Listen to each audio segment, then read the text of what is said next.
Starting with the great name of Allah, who is kind and merciful. Today we are going to study about the hard contact lenses in detail. Hard contact lenses क्या होता है ये हम पहले भी study कर चुके हैं। इससे पहले हमने कॉन्ट्राइंडिकेशन और इंडिकेशंस पढ़ी कॉन्टैक्ट लेंसेज की। आज हम पढ़ेंगे hard contact lenses. Hard contact lenses जैसे कि हम पढ़ चुके हैं क्या होते हैं, कॉर्नियल लेंसेज होते हैं, ठीक है। तो हार्ड कॉन्टैक्ट लेंसेज जो कि कॉर्नियल कॉन्टैक्ट लेंसेज है, उसमें हम दो चीज़ें पढ़ रहे हैं, इंट्रोडक्शन एंड लेंस डिज़ाइन। तो लेंस डिज़ाइन आज के लिए छोड़ देते हैं, फिर कभी पढ़ेंगे इंशाल्लाह। आज इंट्रोडक्शन को कवर करते हैं हार्ड कॉन्टैक्ट लेंसेज का। वन बाय वन डिफरेंट जो फीचर्स हैं वो डिस्कस करेंगे हार्ड कॉन्टैक्ट लेंसेज के। हार्ड कॉन्टैक्ट लेंसेज रिकॉल करा देती हूँ कि कौन से लेंसेज थे, हार्ड लेंसेज थे। इनमें दो टाइप्स आ रही थी, एक रिजिड लेंसेज थे PMMA और दूसरे जो थे रिजिड गैस परमिएबल थे, जो रिजिड भी थे और गैस भी ट्रांसमिट कर रहे थे। हाइड्रोफोबिक थे, कॉर्नियल थे और जो लिम्बल एरिया से अंदर की सरफेस को क्या कर रहे थे, कवर कर रहे थे, मतलब स्मॉल डायमीटर था इन लेंसेज का। ठीक हो गया। इसके अलावा कुछ और पॉइंट भी हमने डिस्कस किए थे, वो रिकॉल कर लें अपने माइंड में। नेक्स्ट बढ़ते हैं, हार्ड कॉन्टैक्ट लेंसेज क्या होते हैं। हार्ड लेंसेज होते हैं, कॉर्नियल लेंसेज होते हैं। हमारे पास ये स्टिग्मेटिज्म की करेक्शन के लिए यूज़ होते हैं। अगर आपके पास स्टिग्मेटिज्म 1.25 डायोप्टर सिलेंड्रिकल से 4 डायोप्टर सिलेंड्रिकल हो तो वो आपके पास क्या होता है, हार्ड लेंसेज से करेक्ट हो सकता है। ये वैल्यूज़ याद कर लें, ठीक है, कि 1.25 डायोप्टर सेल से 4 डायोप्टर सेल तक जो करेक्शन है वो हार्ड लेंसेज जो कॉर्नियल लेंसेज हैं वो दे सकते हैं।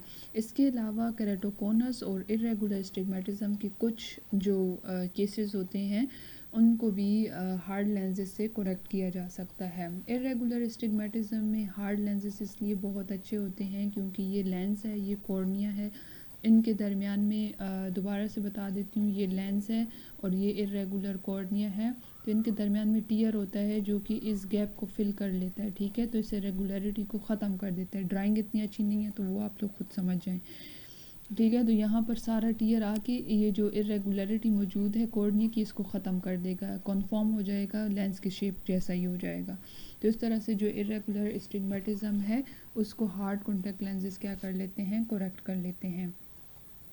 हार्ड लेंसेज जो है गुड विजन देते हैं और लेकिन ये इतने कंफर्टेबल नहीं होते। क्यों? क्योंकि हमारे पास इस तरह से होता है कि हार्ड लेंसेज नाम से ही ज़ाहिर है किस से बने हुए होंगे, हार्ड मटेरियल से बने होंगे, जिसमें मटेरियल स्टिफनेस एक तो रीज़न आ गया। सिवरल रीजन में से वन ऑफ द रीज़न जो है वो मटेरियल स्टिफनेस है। उससे क्या होगा कि जो रिजिड मटेरियल है जिससे हार्ड लेंसेज बने हुए हैं वो लेस फ्लेक्सिबल होते हैं as compare to the soft lenses, जिसकी वजह से आई में वो ज़्यादा नोटिसेबल होते हैं, फील होते हैं बंदे को, ठीक है, क्योंकि हार्ड है।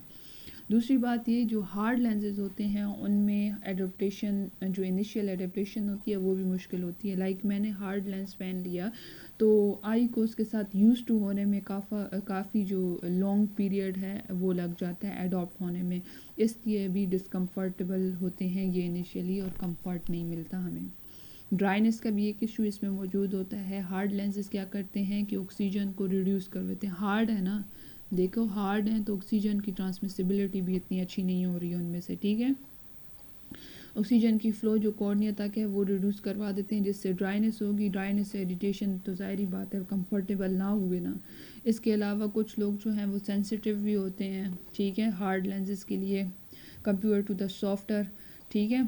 और इसके अलावा जो है हमारे पास फिटिंग इशू भी हो सकता है। लाइक अगर हार्ड लेंसेज को इम्प्रॉपर फिट कर दिया गया है या फिर जो हार्ड लेंसेज की मूवमेंट है वो क्या करती है, डिस्कम्फर्ट काज करती है, यहाँ तक कि एब्रेशन वगैरह भी हो जाती है। तो ये डिफरेंट फैक्टर्स हैं जो कि कंट्रीब्यूट करते हैं इनकी एक्सीलेंट विजन करेक्शन कैपेबिलिटी पे, बट जो कंफर्ट प्रेफरेंसेस है ना वो इसमें कंफर्टेबल इतने नहीं होते। लाइक जो वियरर है उसमें कंफर्ट इतना नहीं आता, एडोप्टेशन में बहुत मुश्किल होती है। ठीक हो गया।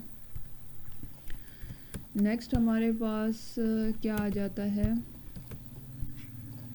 हार्ड लेंस डिज़ाइन आ गया, ठीक है।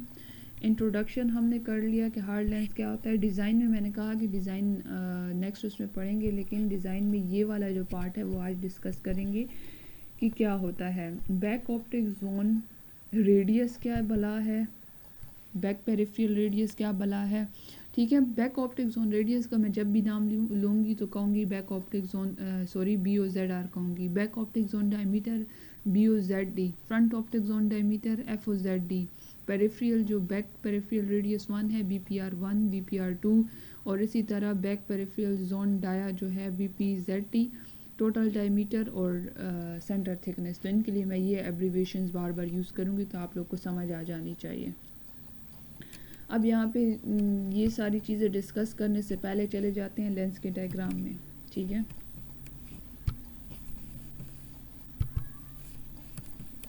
ओके, यहाँ पर मैंने आप लोगों के लिए डायग्राम निकाला हुआ था, ये वाला डायग्राम है, ठीक है।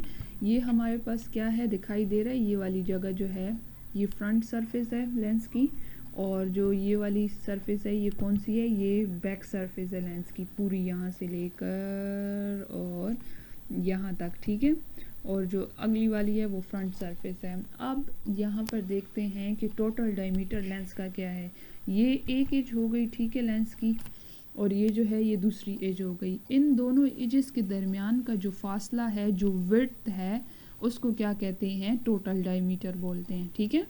किस तरह से, इस तरह से ये। फिर हमारे पास बैक ऑप्टिक जोन डायमीटर जो है ना, ये सेंट्रल जो ऑप्टिकल जोन होता है, जहाँ पर ऑप्टिकल जोन बोलते हैं जहाँ पर विजन करेक्शन दी हुई होती है पेशेंट की। मतलब मायोप है तो वो मायोपिक करेक्शन, और हाइपरोप है तो वो हाइपरोपिक करेक्शन, स्टिग्मेटिज्म में स्टिग्मेटिक करेक्शन। तो ये ऑप्टिकल जोन है जो कि रिफ्रैक्टिव एरर करेक्शन के लिए मौजूद है। तो ये जो यहाँ से लेकर यहाँ तक का डिस्टेंस है ऑप्टिकल सेंटर का, इसको बोलते हैं बैक ऑप्टिक जोन डायमीटर, ठीक है। पहला हो गया टोटल डायमीटर, जो कि एच से लेकर एच तक का डिस्टेंस था, विड्थ थी। और जो बैक ऑप्टिक जोन डायमीटर है वो क्या है, सेंट्रल ऑप्टिकल जोन का डायमीटर है, यानी कि विड्थ है यहाँ से यहाँ तक। फिर हमारे पास फ्रंट सरफेस भी तो है ना, फ्रंट सरफेस में क्या है, यहाँ से लेकर यहाँ तक तो टोटल डायमीटर एज सच हो गया, लेकिन जो ये वाली जगह है सेंट्रल ऑप्टिकल जो जोन है, उससे लेकर यहाँ तक का जो डिस्टेंस है उसको फ्रंट ऑप्टिक जोन डायमीटर बोलते हैं। फिर बैक ऑप्टिक जोन रेडियस क्या भला होती है, बैक ऑप्टिक जोन रेडियस क्या होती है, ये जो back surface of the lens से लेकर और यहाँ तक का जो डिस्टेंस है, ठीक है, इसको क्या बोल रहे होते हैं, बैक ऑप्टिक जोन रेडियस। ये पूरा का पूरा यहाँ से लेकर यहाँ तक, इसको बेस कर्व भी बोलते हैं, ठीक है। फिर यहाँ पर मैंने तो अभी इमेज ख़राब कर दी है, फिर से रिमूव करके बताती हूँ। ये देखें, ये वाला जो कर्व है यहाँ से लेकर यहाँ तक वाला जो कर्व था, ये क्या था, बैक ऑप्टिक जोन रेडियस था। और इसके साथ जो ये दूसरा वाला कर्व है, ये क्या है, ये बैक पेरिफेरल रेडियस है, यहाँ से लेकर यहाँ तक। फिर हम लोग कहते हैं कि एक BPR2 भी है, ठीक है। तो BPR2 क्या भला है, वो है सेकंड जो कर्व है लेंस का बैक सरफेस पे, ठीक है। तो वो हो गया बैक पेरिफेरल रेडियस 2, ओके।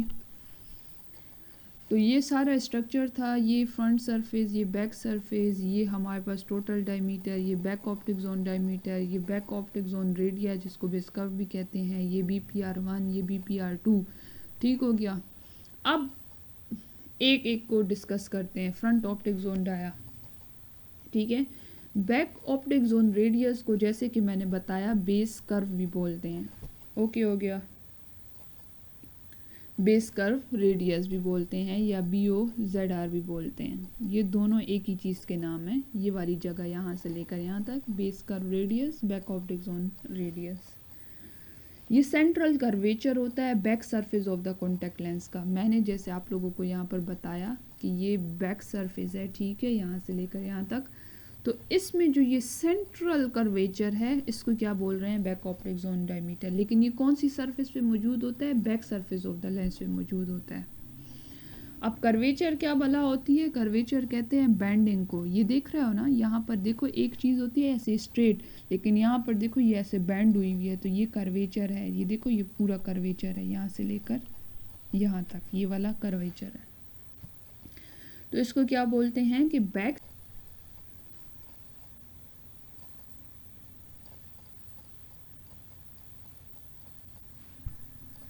ठीक हो गया। हाँ, होप सो आवाज़ आ रही होगी। यहाँ पर देखें, ये जितनी कर्व हुआ है यहाँ से लेकर यहाँ तक सेंट्रल ऑप्टिकल जोन है ना, ये यहाँ पर जितना इसका वो है, क्या कहते हैं, ये बैक ऑप्टिक जोन रेडियस है। मतलब जितना कर्व हुआ है वो क्या है, बैक ऑप्टिक जोन रेडियस है। बैक ऑप्टिक जोन रेडियस का अब काम क्या है कॉन्टैक्ट लेंस फिटिंग में, ये बताता है कि जो लेंस का फिट है वो कैसा है, स्टीप फिट है या फिर फ्लैट फिट है। ठीक है, स्टीप फिट है या फिर फ्लैट फिट है। तो जो लेंस का फिट है उसको वो डिफाइन कौन करता है, बैक ऑप्टिक जोन रेडियस करता है। अब मैं एक बात यहाँ पर आप लोग को बता देती हूँ। ठीक है, यहाँ पे देखें, स्टीप में टी आ रहा है तो टी फोर टाइट, ठीक है, टी फोर टाइट, और फ्लैट में एल आ रहा है तो एल फोर लूज।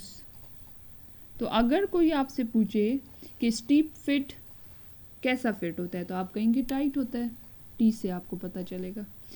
अगर आपसे कोई पूछे कि लेंस फिट जो है वो फ्लैट है तो बताओ वो लूज फिट होता है या टाइट, तो आपको पता होगा कि वो लूज फिट होता है। मीन टू से अगर हम कहें कि स्टीप फिटिंग है तो उस टी फोर टाइट, तो टाइट फिटिंग है। ठीक है, लेंस टाइटली कॉर्निया के साथ अटैच है। लेकिन अगर हम कहें कि लेंस जो है ना वो फ्लैट फिट है, लेंस की जो फिटिंग है वो फ्लैट है, तो इसका मतलब ये है कि लेंस जो है वो लूजली फिट हुआ है। ठीक है, क्या हुआ है, लूजली फिट हुआ है, किसके साथ, आई के साथ, कॉर्निया के साथ। फिर यहाँ पर एक और बात करते हैं, और वो और बात क्या है, वो इस तरह से है कि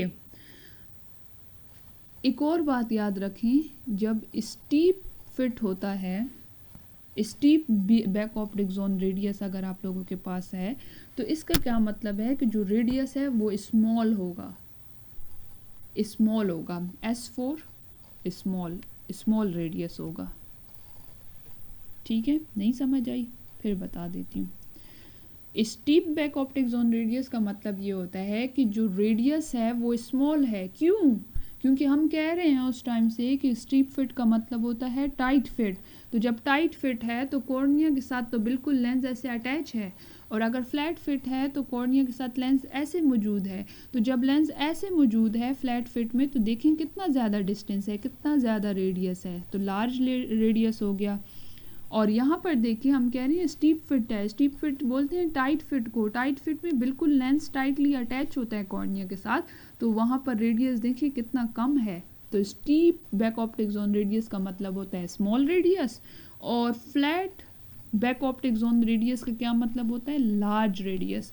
तो इनके अंदर ये निमोनिक्स बना लें अपने लिए इजीनेस के लिए कि जो स्टीप होता है बैक ऑप्टिक जोन रेडियस, तो इसका मतलब है कि जो हमारे पास स्मॉल रेडियस होगा। ठीक है, लेकिन अगर हम फ्लैट की बात कर लें, flat back optic zone radius की बात कर लें, ये अपने साथ नोट डाउन कर लें, तो इसका मतलब होता है L फॉर लार्ज रेडियस।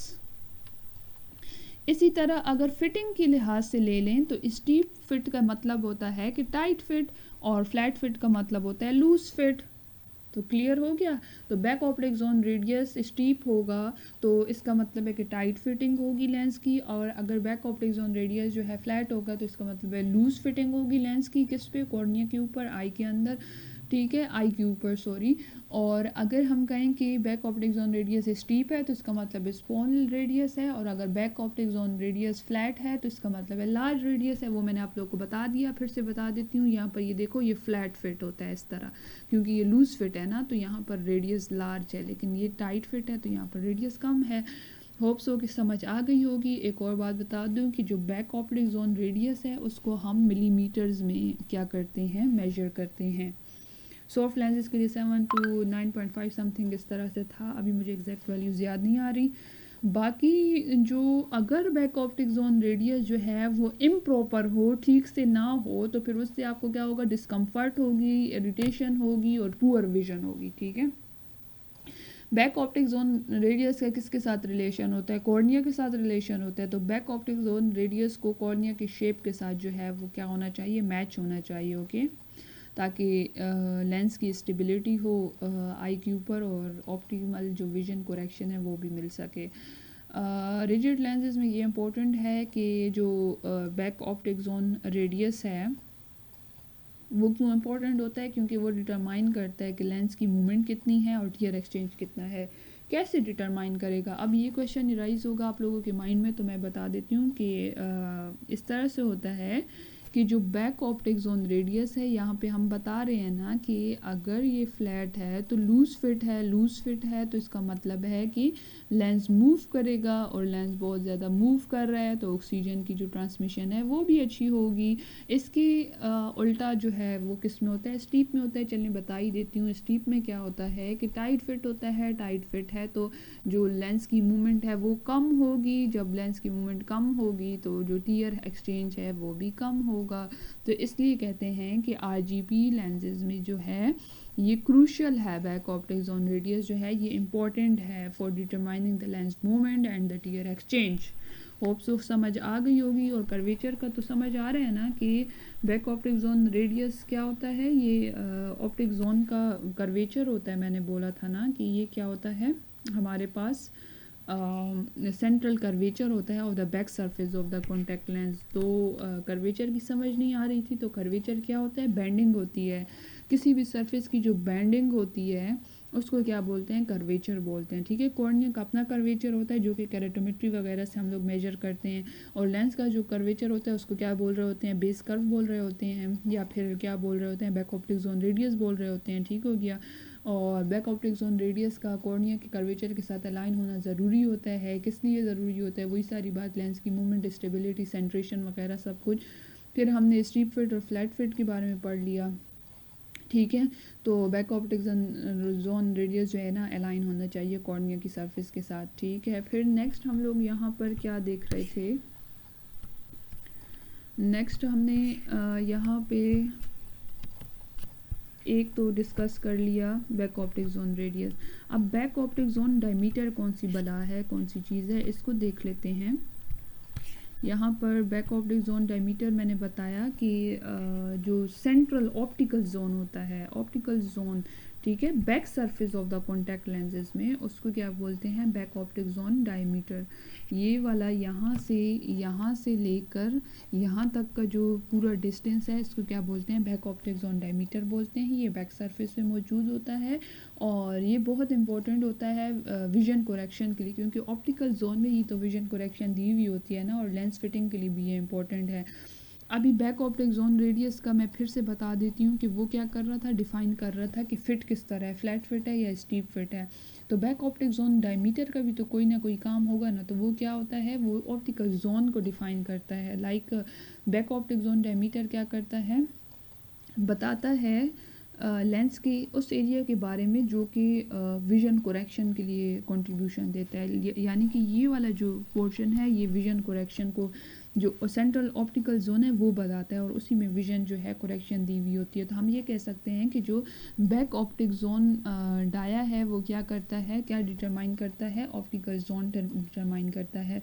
अगर large back optic zone diameter हमारे पास होगा तो इसका क्या मतलब है कि वाइडर ऑप्टिकल जोन है, और अगर small back optic zone diameter है तो हमारे पास क्लियर विजन जो है वो लिमिट हो जाएगी। इसको भी हम मिलीमीटर्स में ही क्या करते हैं, मेजर करते हैं। सॉफ्ट और रिजिड गैस में गैस परमिएबल लेंसेज जो होते हैं उसमें ये डिपेंड करता है इसका साइज़। ठीक है, वो साइज़ में फिर हम पढ़ लेंगे, अभी स्पेसिफिक वैल्यूज़ दिमाग में नहीं आ रही।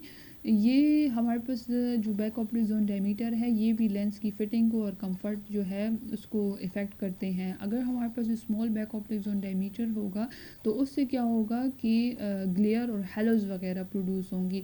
एक बात यहाँ पर मैं बताऊँ, बैक ऑप्टिक जोन डायमीटर जो है वो प्यूपल के साइज़ जितना हो, यानी कि प्यूपल एरिया को कवर करे, स्पेशली डिम लाइट में, क्योंकि डिम लाइट में तो प्यूपल जो है वो डायलेट हो जाता है, तो उसके मुताबिक बैक ऑप्टिक जोन डायमीटर इतना होना चाहिए कि वो प्यूपल को कवर करे।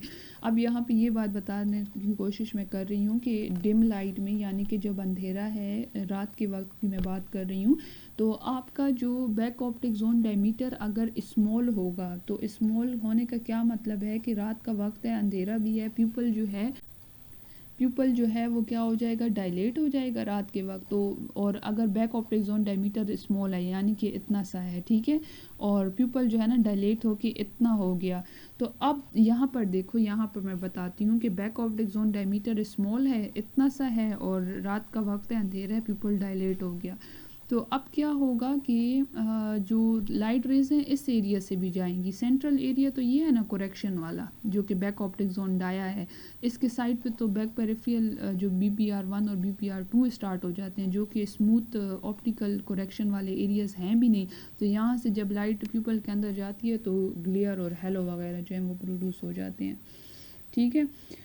इसके अलावा अगर हम कह दें कि लार्ज है हमारे पास बैक ऑप्टिक जोन रेडियस जो है वो लार्ज है, तो फिर क्या होगा, फिर ये होगा कि विजन तो अच्छी होगी, क्योंकि अंधेरा भी हो तब भी जो है बैक ऑप्टिक जोन डायमीटर इतना ज़्यादा है कि वो पूरे के पूरे प्यूपल एरिया को, जितना प्यूपल डायलेट हुआ है उसको कवर कर रहा है, और ये तो ऑप्टिकल करेक्शन वाला जोन है, तो विजन अच्छी होगी।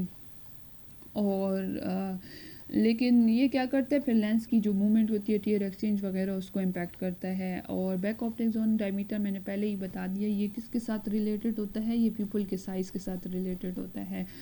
और बैक ऑप्टिक जोन रेडियस किसके साथ रिलेटेड था, मैंने बताया था कि वो कॉर्निया की कर्वेचर के साथ रिलेटेड होता है, उसको कॉर्नियल कर्वेचर के साथ अलाइन करना होता है। और जो बैक ऑप्टिक जोन डायमीटर है वो प्यूपल के साथ रिलेटेड है। इसका क्या मतलब है कि बैक ऑप्टिक जोन डायमीटर जो है ना इतना लार्ज होना चाहिए कि वो प्यूपल को कवर करे, स्पेशली डिम लाइट में, ताकि जो विजुअल डिस्टर्बेंस जैसे मैंने अभी बताई थी पहले वो प्रोड्यूस ना हो। RGP लेंसेज में ये बहुत इंपॉर्टेंट है, back optic zone diameter careful design होना चाहिए, ताकि फिटिंग भी ऑप्टिमल फिटिंग भी हो और ऑप्टिकल परफॉर्मेंस भी अच्छी हो। ठीक हो गया। नेक्स्ट हमारे पास हम क्या पढ़ेंगे, बैक पेरिफेरल रेडियस R1 पढ़ेंगे, ठीक है। यहाँ पर देख लें, ये भी हो गया, ये भी हो गया। अब हम क्या पढ़ते हैं, पहले बैक पेरिफेरल रेडियस R1 पढ़ रहे हैं, सारी बैक सरफेस वाली पहले पढ़ लें, फिर फ्रंट सरफेस पे आते हैं। अच्छा, तो यहाँ पर देखें, ये वाला जो एरिया है यहाँ से यहाँ तक, ये क्या है, बैक पेरिफेरल रेडियस, इस तरह से जितना कवर कर रहा है ये बैक पेरिफेरल रेडियस है। तो बैक पेरिफेरल रेडियस भी back surface of the contact lenses में मौजूद होता है, और ये ऑप्टिकल जोन से बाहर की पहली पेरिफेरल जोन होती है, जिसको BPR1 कहते हैं, ठीक है। और इसमें ये होता है कि ये पेरिफेरल कर्व सिस्टम का पार्ट होता है, और ये लेंस के अलाइनमेंट में, मूवमेंट में और टीयर एक्सचेंज में जो है वो हेल्प करता है। ये ट्रांजिशन जोन होता है। ट्रांजिशन जोन का ये मतलब है कि जो ऑप्टिकल जोन है, यानी कि ये सेंटर वाला जोन और ये जो एज वाला जोन है, इन दोनों को क्या करता है, आपस में ब्लेंड करता है, ठीक है, आपस में मिलाता है, इसलिए इसको ट्रांजिशन जोन भी बोलते हैं।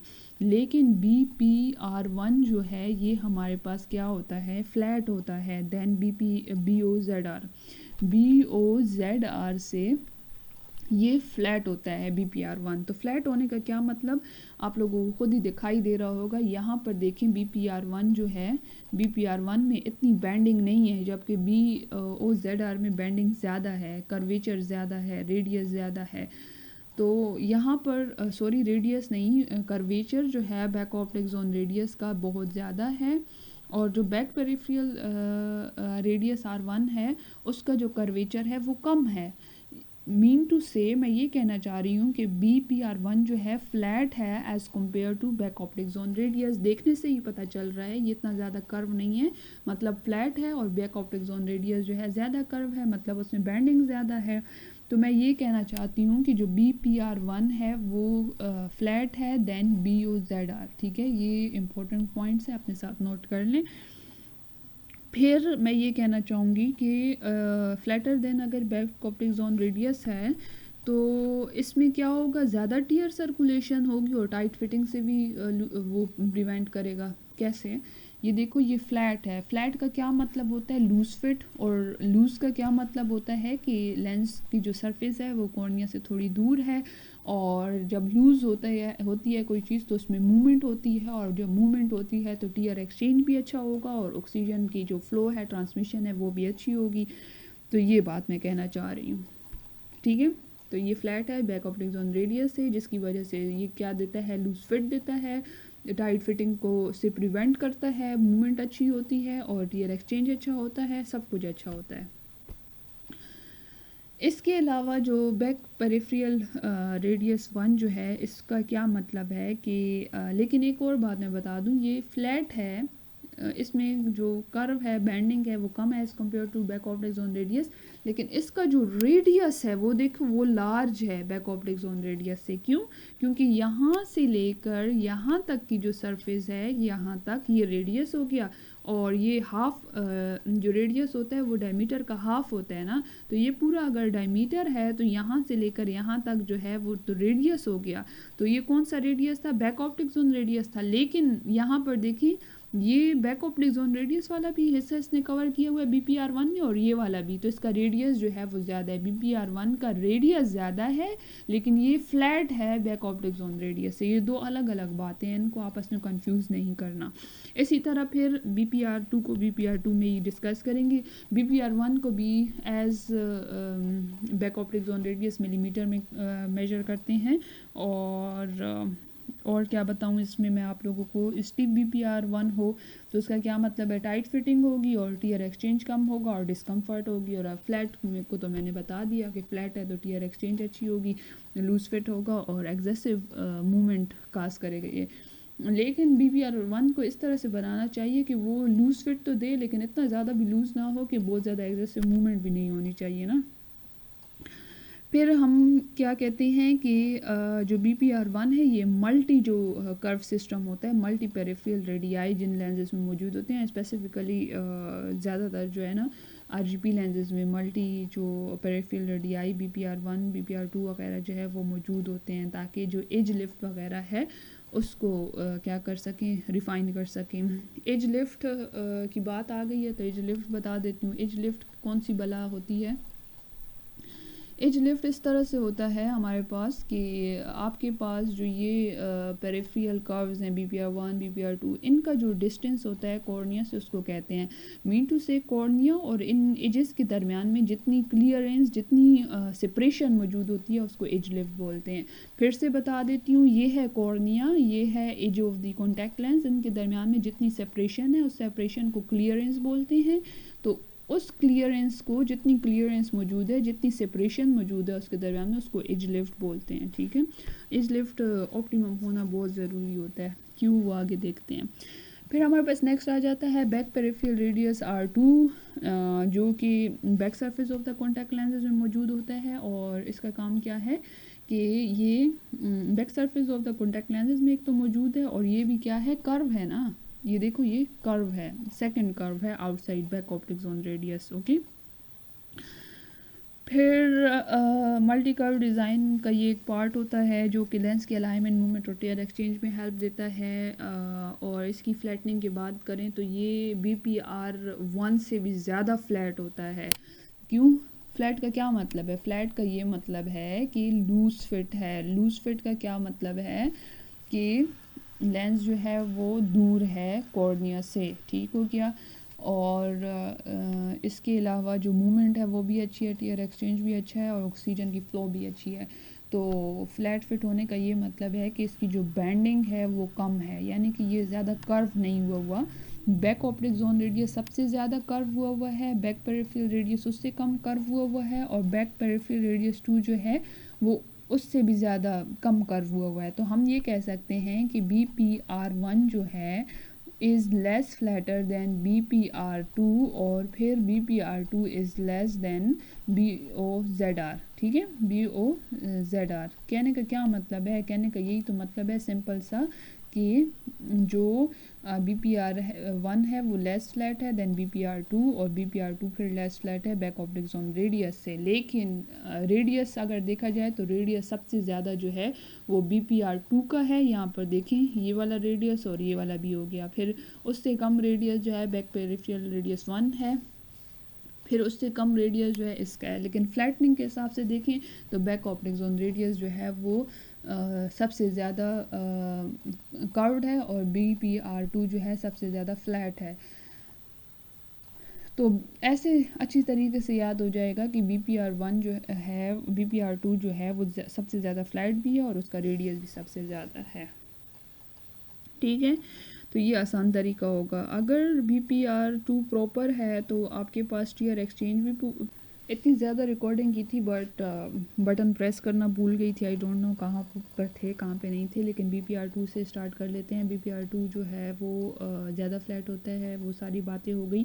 फिर मेरे ख्याल से बस BPR2 को ख़त्म करके एज लिफ्ट पे आ जाते हैं। एज लिफ्ट दोबारा से मैं बता देती हूँ कि कॉर्निया और जो पेरिफेरल एजेस के दरमियान में सेपरेशन होती है उसको एज लिफ्ट बोलते हैं। और एज लिफ्ट जो है वो इम्पोर्टेंट फैक्टर है रिजिड गैस परमिएबल लेंसेज में, क्योंकि ये इफेक्ट करता है कंफर्ट को और टीयर एक्सचेंज को और ओवरऑल लेंस परफॉर्मेंस को। इसके अलावा अगर हमारे पास टीयर एक्सचेंज जो है वो प्रॉपर एज लिफ्ट होगा तो टीयर एक्सचेंज अच्छी होगी और डिब्रीज को भी रिमूव करेगा और ऑक्सीजन की जो फ़्लो है कॉर्निया के लिए वो भी अच्छी होगी।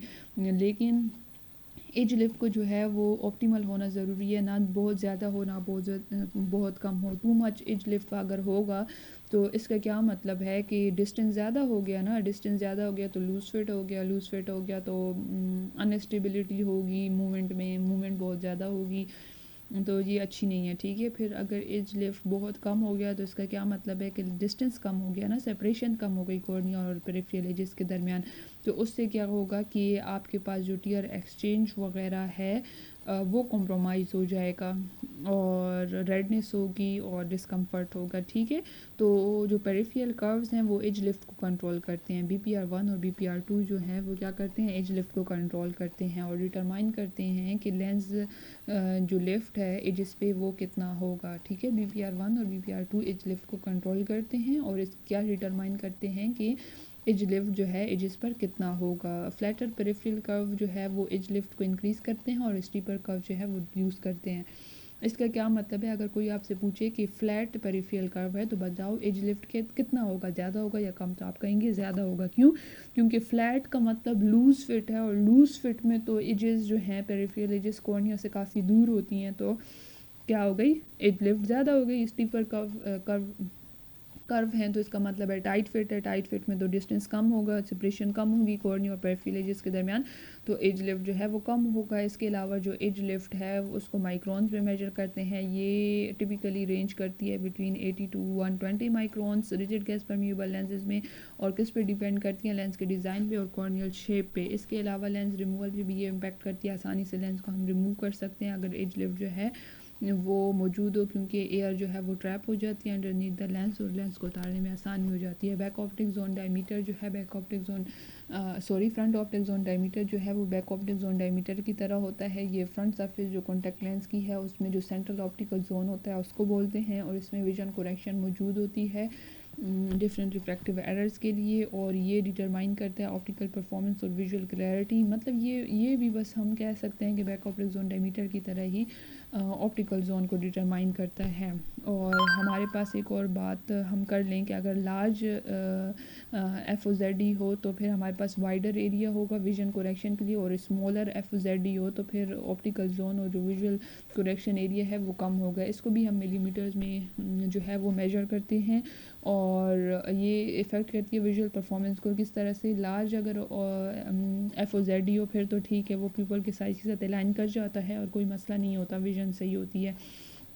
लेकिन अगर स्मॉल FOZD हो तो फिर उससे क्या होता है, आपके पास मसला क्रिएट होता है, ग्लेयर और हैलोज वगैरह होते हैं। ठीक है, और वो ग्लेयर और हैलोज वगैरह क्यों होते हैं, क्योंकि मैंने आप लोगों को शायद BOZD में बताया, फिर से बता देती हूँ कि रात के वक्त जब अंधेरा होता है तो पीपल डायलेट कर जाता है, तो पीपल का साइज़ जो है ना बैक ऑप्टिक जोन डायमीटर के साइज़ से ज़्यादा हो जाता है, और अब ज़्यादा हो जाने का ये मतलब है कि जो लाइट रेज़ हैं वो इन पेरिफेरल एरिया से भी अंदर जाने लगेंगी, और ये पेरिफेरल एरियाज़ जो है ना स्मूथ ऑप्टिकल एरियाज़ नहीं है, यहाँ पर विजन करेक्शन मौजूद नहीं होती।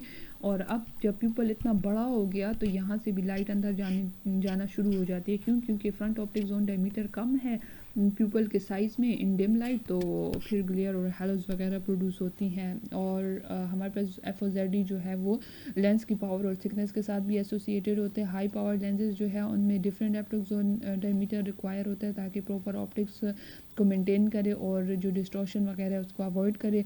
इसके अलावा हमारे पास जो FOZD है वो किन लेंसेज में ज़्यादा इंपॉर्टेंट है, मल्टीफोकल, टॉरिक और ऑर्थोकेरेटोलॉजी लेंसेज में। ऑर्थोकेरेटोलॉजी लेंसेज वो लेंसेज होते हैं जो कि ओवरनाइट पहने जाते हैं ताकि कॉर्निया की शेप को टेम्परेरी रिशेप कर दिया जाए और रिफ्रैक्टिव एरर को करेक्ट कर लिया जाए। ठीक है, फिर इसके अलावा हमारे पास क्या होता है कि बैक पेरिफेरल जोन डायमीटर आ जाता है। बैक पेरिफेरल जोन डायमीटर जो ये बैक ऑप्टिक जोन डायमीटर है यहाँ से यहाँ तक, फिर जो ये वाला एरिया और ये वाला एरिया जो होता है इसको कहते हैं बैक ऑप्टिक जोन डायमीटर। ठीक है, ये भी इंपॉर्टेंट रोल प्ले करता है लेंस की फिटिंग में और मूवमेंट में, टीयर एक्सचेंज वगैरह में। ये हमारे पास पेरिफेरल फिट को डिटरमाइन करता है। हर चीज़ एक स्पेसिफिक चीज़ को डिफाइन कर रही है, जैसे बैक ऑप्टिक जोन रेडियस किसको डिफ़ाइन कर रहा था, फिटिंग को डिफ़ाइन कर रहा था। बैक ऑप्टिक जोन डाया जो है वो ऑप्टिकल सेंट्रल जो करेक्शन एरिया था उसको डिफ़ाइन कर रहा था। अब जो बैक पेरिफेरल फिटिंग है उसको डिटरमाइन करता है बैक पेरिफेरल जोन डायमीटर। और जो BPR1 और BPR2 थे वो डिटरमाइन कर रहे थे हमारे पास एज लिफ्ट को। ठीक है, तो बैक पेरिफेरल जो जोन डायमीटर है ये विड्थ है। ठीक है, जितनी इसको हम लोग कैसे डिटरमाइन कर सकते हैं, ठीक है वो बात कर लेते हैं। इसको भी हम मिलीमीटर जो डिटरमाइन करते हैं। टोटल डायमीटर से अगर हम माइनस कर दें बैक ऑप्टिक जोन डायमीटर तो हमारे पास क्या आ जाएगा, बैक पेरिफेरल जोन डायमीटर आ जाएगा। ठीक है, लेकिन हम क्या करेंगे, इसको 2 पे डिवाइड करेंगे क्योंकि इस साइड पे भी मौजूद है, इस साइड पे भी मौजूद है। तो ये फार्मूला है बैक पेरिफेरल जोन डायमीटर को डिटरमाइन करने के लिए। कॉमन सेंस की बात है, ये सारा जो है टोटल डायमीटर है, ये बैक है तो इसमें से इसको माइनस कर लेंगे तो ये आ जाएगा, लेकिन 2 है तो 2 पे डिवाइड कर लेंगे, ये और ये आ जाएगा। ठीक है, इसके अलावा जो एज लिफ्ट और टीयर एक्सचेंज है इसको भी इफेक्ट करता है BPZD। अगर आपके पास वाइडर BPZD होगा तो एज लिफ्ट ज़्यादा होगी। ठीक है, ये याद कर लें। BPZD अगर आपके पास वाइड है तो इसका मतलब है कि एज लिफ्ट ज़्यादा है, टीयर फ्लो भी ज़्यादा होगी और ऑक्सीजन परमिएबिलिटी भी ज़्यादा होगी। फिर अगर हम कहें कि BPZD नैरो है तो टीयर एक्सचेंज भी कम होगी, एज लिफ्ट भी कम होगा और डिस्कम्फर्ट भी होगा और कॉर्नियल हाइपोक्सिया भी हो सकता है। इसके अलावा लेंस स्टेबिलिटी को भी ये इन्फ्लुएंस करता है। Proper back peripheral zone diameter जो है वो क्या करेगा, एग्जेसिव मूवमेंट को प्रिवेंट करेगा, टाइट फिटिंग इश्यूज़ को प्रिवेंट करेगा और गुड सेंट्रेशन देगा। हमारे पास ये इंपॉर्टेंट है RGP लेंसेज में back peripheral zone diameter design जो है, क्योंकि ये मेंटेन करता है कॉर्निया के अलाइनमेंट को और अवॉइड करता है एक्सेसिव प्रेशर पॉइंट्स को। मैं क्यों कह रही हूँ हार्ड लेंसेज, क्योंकि हम फिलहाल हार्ड लेंसेज के बारे में पढ़ रहे हैं ना, तो इसलिए इसको इससे मैं रिलेट कर रही हूँ।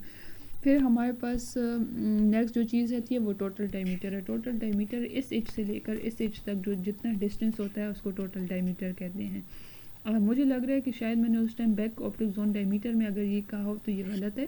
यहाँ पर इस एज से लेकर यहाँ पर इस एज तक जो डायमीटर होता है, जो विड्थ होती है लेंस की, उसको बोलते हैं टोटल डायमीटर। इसको मिलीमीटर में मेजर किया जाता है। ठीक है, ये डिफाइन करता है overall size of the lens को। ये नोट करें इंपॉर्टेंट पॉइंट।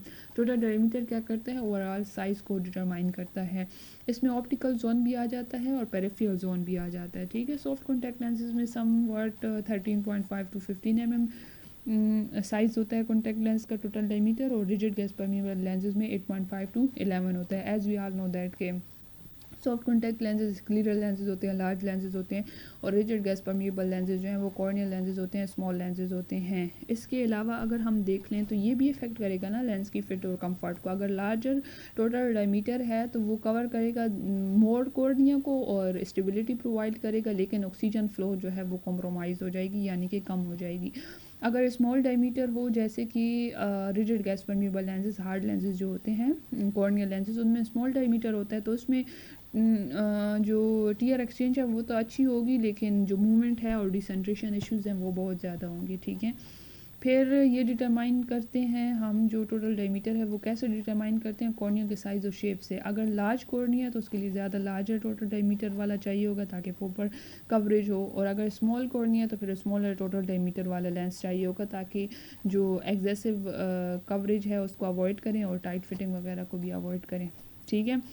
लेंस परफॉर्मेंस जो है, सॉफ्ट लेंसेज जो हैं लार्जर टोटल डायमीटर होता है, उसमें बेटर सेंट्रेशन होती है और अच्छी कंफर्ट होती है। लेकिन आरजीपी लेंसेज की अगर बात करें तो उसमें क्या होता है कि ऑक्सीजन परमिएबिलिटी जो है वो अच्छी होती है और टीयर एक्सचेंज भी अच्छा होता है, क्योंकि डायमीटर स्मॉल होता है ना, लेकिन फिर दूसरी साइड पे मूवमेंट बहुत ज़्यादा होती है, अनस्टेबल होते हैं। ठीक है।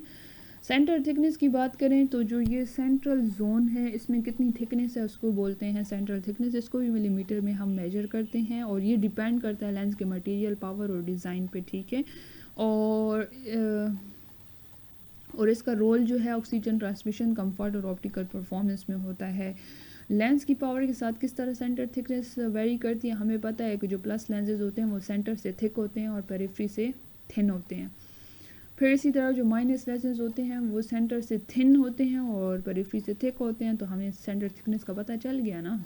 तो ये वेरी कर रहे हैं पावर के साथ, प्लस पावर में थिक होते हैं सेंटर से, माइनस पावर में थिन होते हैं। इसी तरफ ये ऑक्सीजन की परमेबिलिटी को भी इफ़ेक्ट करते हैं। ठीक है। ऑक्सीजन की परमेबिलिटी को किस तरह, अगर थिकर लेंसेज हैं तो ऑक्सीजन फ्लो ज़ाहिरी बात है कम हो जाएगी और हाइपोक्सिया हो जाएगा। लो डीके मटेरियल वाले अगर लेंसेज हों स्पेशली, और अगर हाई डीके वाले मटेरियल वाले जो लेंसेज हो तो वो कंपनसेट कर लेते हैं रिड्यूस ऑक्सीजन परमेबिलिटी को थिकर लेंसेज में। ठीक है। फिर हमारे पास कहते हैं कि जो थिक कॉन्टैक्ट लेंसेज होते हैं वो होते हैं ड्यूरेबल, क्योंकि उनकी हैंडलिंग वगैरह भी आसान होती है और ठीक है, लेकिन वो लेस फिर कंफर्टेबल होते हैं। ठीक है। लेकिन जो अगर सेंटर थिकनेस जो है वो कम हो, यानी कि थिन लेंसेज हों, तो फिर उसमें फ्लेक्सिबिलिटी ज़्यादा होगी और फिर वो क्या करती है, कंफर्ट को इन्हेंस कर देती हैं। ठीक है। तो ये डिफरेंट चीज़ें थी जो हमने आज के लेक्चर में पढ़ी। आई थिंक यहीं तक था आज का लेक्चर। चेक कर लेते हैं, यही डिफरेंट पॉइंट्स थे जो कि आज हमने डिस्कस किए। नेक्स्ट वीडियो में इंशाल्लाह फिर डिज़ाइन को डिस्कस करेंगे, हार्ड, ट्राई कर्व लेंस और बाई कर्व लेंसेज। इसके अलावा कोई भी क्वेश्चन हुआ करे तो कमेंट बॉक्स में ड्रॉप कर दिया करें, और अगर कोई सजेशन हो लेक्चर्स के बारे में, स्पीड के बारे में या फिर मेथडोलॉजी के बारे में, तो वो सब आप मुझे सजेस्ट कर सकते हैं। फ़िलहाल के लिए अल्लाह हाफिज़।